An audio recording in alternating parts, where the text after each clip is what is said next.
Hello guys, আজি আমাৰ শিকিম কিছুমান question answer.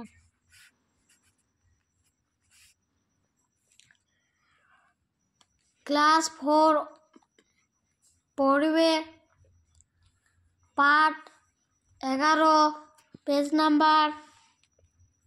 91 আমাৰ প্ৰাকৃতিক সম্পদ প্ৰথমটো আছে 1 নম্বৰ উত্তৰ লিখা প্ৰাকৃতিক সম্পদ কাক বোলে খ নম্বৰ খনিজ সম্পদ কাক বোলে অসমৰ প্ৰধান খনিজ সম্পদসমূহ কি কি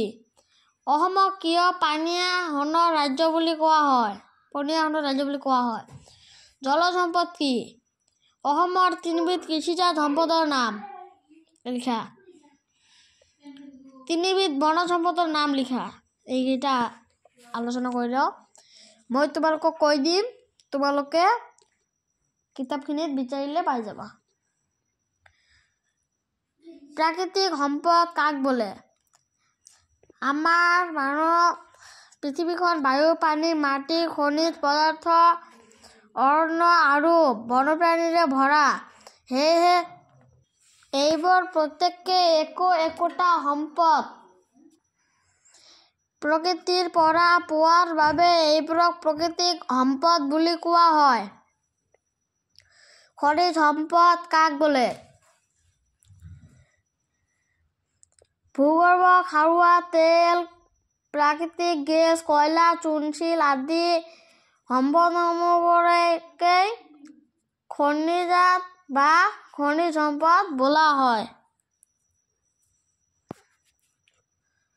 অসমৰ প্ৰধান খনিজ সম্পদসমূহ কি কি অসমৰ প্ৰধান খনিজ সম্পদসমূহ খাৰুৱা তেল প্ৰাকৃতিক গেছ কয়লা চূণশিল আদি জলজ সম্পদ কি অসমৰ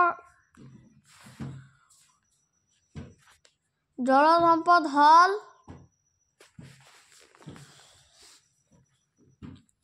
পানীত থকা উদ্ভিদ আৰু প্ৰাণীসমূহ আমাৰ জলজ সম্পদ যেনে মাছ কাছ ঘৰিয়াল শিহু আদি ইয়াৰ পিছত আছে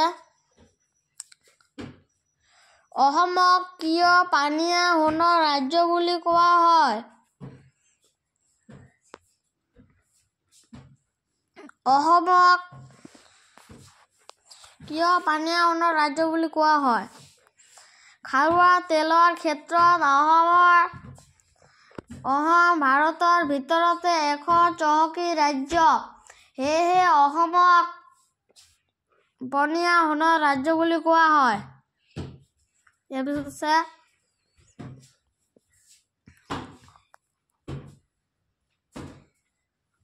অসমৰ তিনিবিধ কৃষিজাত সম্পদৰ নাম অসমৰ তিনিবিধ কৃষিজাত সম্পদৰ নাম হল ধান মাহ সৰিয়হ তিনিবিধ বনজ সম্পদৰ নাম লিখা শাল চেগুন হাতী 2 নম্বৰ আছে আমি কিয় প্ৰাকৃতিক সম্পদবোৰৰ সদ্ব্যৱহাৰ কৰিব লাগে সকলো প্ৰাকৃতিক সম্পদসমূহ অতি মূল্যৱান সেয়ে আমি মূল্যৱান প্ৰাকৃতিক সম্পদসমূহ সদ্ব্যৱহাৰ কৰিব লাগে যাতে এইবোৰ প্ৰাকৃতিৰ বুকুৰ পৰা নিৰ্দেশ হৈ নাযায় ইয়াৰ পিছত আছে শুদ্ধ উত্তৰটো ৰাইট চিন দিয়া প্ৰথমটো আছে আলকৰ্তা কয়লা খনিত পোৱা যায় চূণশিল এবিধ বনজ সম্পদ প্ৰাকৃতিক সম্পদবোৰ আমি সদ্ব্যৱহাৰ কৰিব লাগে অসমৰ কাৰ্বি আংলং